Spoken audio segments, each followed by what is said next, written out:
Welcome to In Focus. The future of Syria remains uncertain as Israeli forces strike Syrian territory for the third consecutive day, marking a deeper incursion into the country. Meanwhile, Israeli Prime Minister Benjamin Netanyahu has taken the stand for the first time in a long-running corruption trial. But for now, let's start with the latest developments in Syria.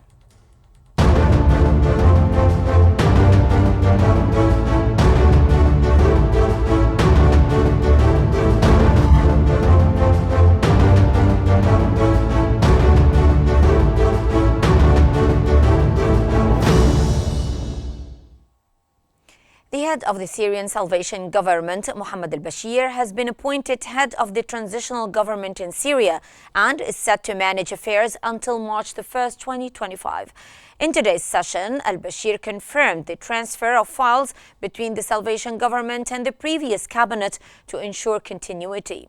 He emphasized that the focus was on transferring executive powers and overseeing government operations during the transitional period.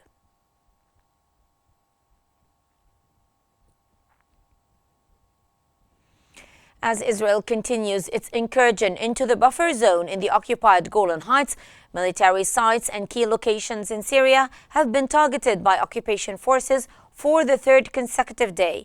Air raids have been carried out, targeting research centers, weapon storage, airports, and aircraft fleets in various regions within Syria. The raids have resulted in their complete destruction, with air defense systems disabled and numerous sites rendered inoperable. Additionally, Israel has bombarded Syrian army bases with strikes, but has denied that its forces had advanced into Syria beyond a buffer zone at the border.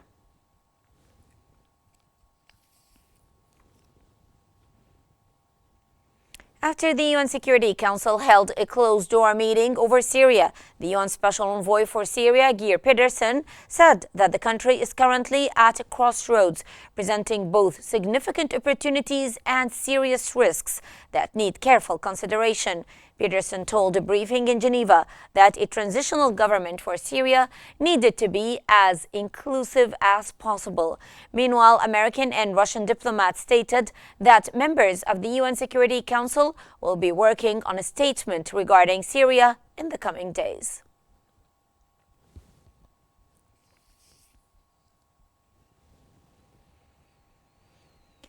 Additionally, the UN Special Envoy for Syria has called on Israel to halt its military movements and bombardments inside Syria. Pedersen stated that there have been continued Israeli movements and bombardments into Syrian territory, which need to stop. He highlighted the importance of ensuring that positive statements are followed by actions on the ground in the coming days and weeks.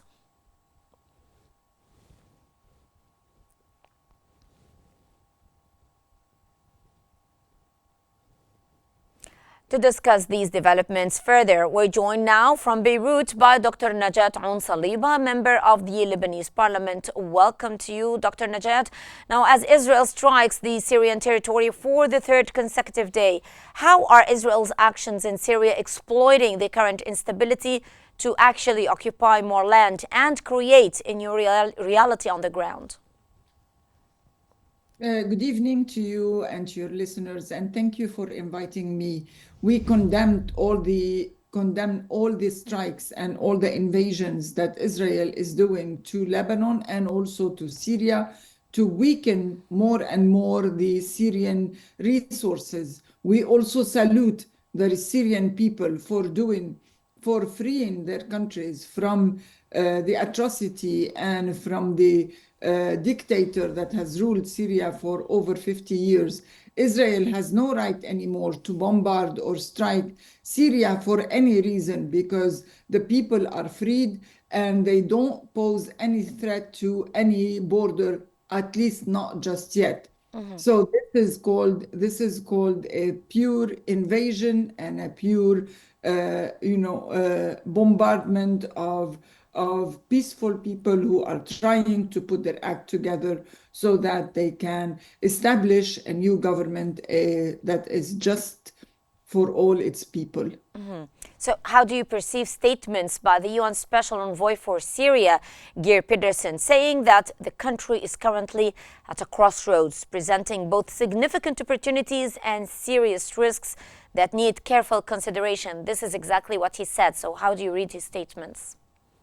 There is no doubt that this is an opportune time for all the Syrian people, and they all realize this. But at the same time, there are so many challenges facing them. The country has been left unattended for. It's been really left in ruins. The dictator has controlled this country and has dealt with this country as its own company. So there is a lot to cater for, a lot to rebuild. Of course, there are challenges and there are risks when there are huge challenges that like the ones that the Syrian people are going to face. We love what they have doing so far, and we really hope that they can, despite all these challenges, succeed to build a country, a sovereign country that takes care of all its people in a just and an equitable way. Mm-hmm.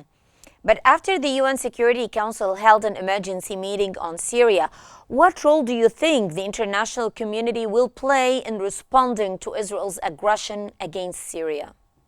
We hope that the international community can start putting, stops at the Israeli invasions that have been done since the ceasefire agreement has been called, and since the freeing of the Syrian territories have been done. There is no reason for Israel to continue bombarding and to continue invading and occupying and killing more people and destroying more infrastructure. We hope that the international community realizes this and start calling on Israel to stop its invasions and its massacres on the two countries. And at the same time, we hope that the new government of Syria would really look at the sovereignty of its own territory, and the new government and hopefully our government in Lebanon would look for the sovereignty of our own country. And we look forward to having and to live side by side between, Lebanon and Syria, to live side by side, each one of them respecting the borders and the sovereignty of each other. Mm-hmm. But after Israel's recent seizure of the buffer zone with Syria, do you think Israel has violated the disengagement agreement with Syria, especially given that the UN envoy claimed as such in the Security Council meeting? Absolutely. Israel is not saving any time to invade and occupy territories from Syria, in Syria and Lebanon. And all of these occupations are violations of the UN resolutions and all the agreements that have been done between the countries. Syria and Israel from one side, and Lebanon and Israel from the other side. Israel is acting with complete arrogance, and this must stop, and this cannot be stopped by Israel, by Lebanon, or by Syria, since they have so many challenges that they are facing. They have beaten up so badly by the internal establishments, the internal dictators, and now beaten up as well by Israel. So we call on the international community to help Lebanon from one side and Israel from the other side to gain their sovereignty, to gain their territories back, and to re-establish a new government that is able to rule in an equitable way under the rule of law, in order for us to regain also the territories that Israel is controlling and invading, and at the same time occupying on the borders between Syria and Israel and Lebanon and Israel. Mm-hmm. How might internal Syrian factions respond to Israel's military presence in the buffer zone? I think it's very difficult for them now to start a war between Syria and Israel. I'm assuming that they need to really clean up the internal governance, and they have been acting very fast on this. And I really wish them the best. wish them and we give them and we support them with all the strength we have. And we want them to really build up a new government or make the transition very peacefully and smoothly so that they can start preparing for a new government. And hopefully this doesn't take time so that they can also claim their control over the whole territory. Considering the recent developments, Dr. Najat, what role does Hayat Tahrir al-Sham play in the current conflict dynamics in Syria and in the advancement of Israeli attacks on the Syrian capital, Damascus? Hayat Tahrir al-Sham has been, it's a movement that has emanated from the local people. They really need a transition period and an induction period also in order for them to be able to face the invasion and the atrocity of a country like Israel. So we do hope that with the, they do a collective work, all the people, all the movements on the ground, they collectively work together in order to strengthen their grip on the ground so that they are able to face the challenges and the war with Israel. It's not easy. It's not easy because it's a movement that doesn't have all what it needs to face a big war challenge. So that's why we would like and we want to support them from all our heart to collectively work together, to really believe on the in the power of people, in the power of really, structuring their actions, structuring their movement ahead, really organizing themselves so that they become a good government for everyone and also a government able to face Israel. So, stability in Syria, is it achievable without international consensus, in your own opinion? It might need, like I said, all of these movements that have emanated from the ground up are not really well organized, probably not yet. That's why they would need some international support. But this international support should not be on the expense of the sovereignty of Syria. It should be only for the Syrian people who have endured a lot from the dictator to really put their act together, to really are able to organize themselves so that they can take on the internal matters of the country and then face the external challenges like the invasion of Israel. Again, the international community, we do hope that they are able and they are willing to really help this bottom-up approach and ground movement of the Syrian people so that they are able to start functioning as a government. So, can different factions in Syria work together to maintain the future stability of Syria and its institutions? Look, I think they are many factions, like you're saying. They have no choice but to really work together. I think they have endured a lot by the divisions that they have lived through over 40 years and 50 years of dictatorship. I hope they all realize that they need each other in order for them to build a strong government. And really, we wish them so well. At the same time, and I'm making this parallelism between Syria and Lebanon because we too have lived the atrocity and have really endured from the dictatorship of Syria and from the interference that this dictator has done into Lebanon. We really do hope that we also put our act together, really delineate the border between us and the Syrians, and each one of us, Lebanon on one hand and Syria on the other hand, look internally to strengthen their government and live next to each other as two countries, really respecting each other's borders and respecting each other's sovereignty. This is extremely important. We want to live in a peaceful country.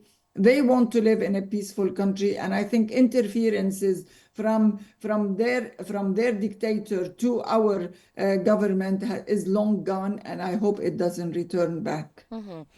We're still joined from Beirut by Dr. Najat Saliba, member of the Lebanese parliament. But before we continue our discussion, let's delve into the latest updates in Gaza. Stay with us. The war on Gaza has intensified as Israeli strikes across the Gaza Strip killed at least 34 Palestinians overnight as Israeli tanks pushed into areas in central and southern parts of the enclave. Medical sources reported that dozens of civilians were killed and injured after occupation aircraft bombed a house in Beit Hanun. The Palestinian Civil Emergency said most of those killed were from the same family, including women and children.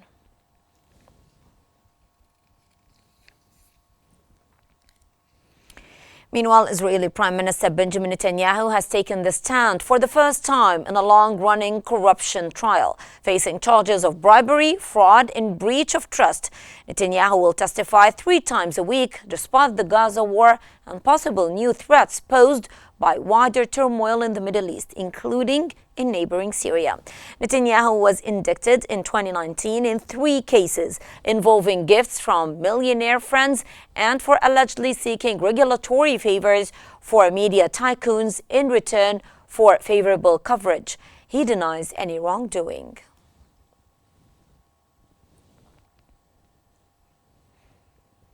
And we're still joined by Dr. Najat Saliba, member of the Lebanese parliament, to discuss the recent developments in Gaza. Welcome back, Dr. Najat. How do you assess the recent Israeli strikes that killed at least 34 civilians in Gaza? This is a continuation of the Israeli aggression on Gaza despite everything happening in the region. This is the worst genocide of the 21st century, and this is a shame on humanity to continue watching the massacre and the killing of the Gazans without really mobilizing the international community to stop this massacre and this mass killing that is committed by the Israeli government and headed by Netanyahu. This has gone too long and it has gone too far to kill most people who are longing for peace or longing for a peaceful place to live, even in hospitals. This guy has gone to kill them in hospitals, in schools, in shelters where it's so peaceful, and or they are really trying to find a peaceful place to live. This is really an atrocity that the whole humanity should be ashamed of. As Netanyahu has taken the stand for the first time in a long-running corruption trial, how do you assess the timing of Netanyahu's trial amidst the ongoing war in Gaza and rising tensions in the region, the continuation of the massacre on Gaza residents that actually has taken the toll on so many children and women? Well, this person has has been continuously killing people in order for him to escape trial. Fortunately, the trial has started. This person, it's the least we can do that this person has committed some corruption acts. This is a criminal person who has committed crimes over time and time again, at least over Gazan people and over Lebanese people and now over Syrian people. This must stop. Really, must stop. And we hope that the international community can join efforts to really stop this mass killing of the Gazan people. Dr. Najat, how does the current situation in Gaza impact the judicial proceedings against Netanyahu and public opinion about him? I hope they won't really buy into his lies anymore, and they continue the judicial questioning and trials over 3 days a week so that they can reach a conclusion about all the allegations that he has on his file. And I also hope that the ICC and the ICJ continue their quest into looking into his allegation about committing genocide as well. So what are the potential implications for Netanyahu if he is convicted of corruption charges? We do hope that this cabinet can be changed. At least we need somebody, or we need a government that is less criminal and believing in diplomatic efforts to find solutions to all those conflicts that have been ongoing for 76 years. And time again, it has been proven that all of these atrocities and violence did not reach a viable solution, nor to the Gazan people and nor to the Israeli people. We believe, all of us, or at least educated people who really believe in human rights, that diplomatic efforts and negotiations are the best way forward, and violence can only lead to more violence and never to a peaceful solution. What implications could Netanyahu's testimony have on public opinion and on the Gaza ceasefire agreement? We do hope that the Israeli people can see who is leading them and who is continuously, committing crimes and genocides over the Gazan people. We really do hope that we have more wise people willing to take over instead of just keeping this guy in power, and diplomatic efforts and diplomatic negotiations start so that a Gazan ceasefire is happening or is reached as soon as possible. I think enough is enough. This war has gone too long, for over 2 years, and the Gazan people have been really enduring everything you can think of: killing, famine, and then living with families, if not killed, handicapped, and living homeless for this long. This is a shame for the century, and a shame on the humanity. So, as the future of Syria remains uncertain, do you think that Netanyahu's recent order to seize control of a buffer zone in the Golan Heights signals Israel shifting its military actions towards Syria now, from Gaza towards Syria, or working on both? I think this guy has no limit to his arrogance and his greed, and somebody has to stop him. And that's why we call on the international community to stop this guy, or to take him to trial. This is not possible. This guy is continuing to take over or to claim some buffer zones on all fronts, and claiming that he needs that for the security of Israel, whereas Golan Heights never threatened the security of Israel in the past.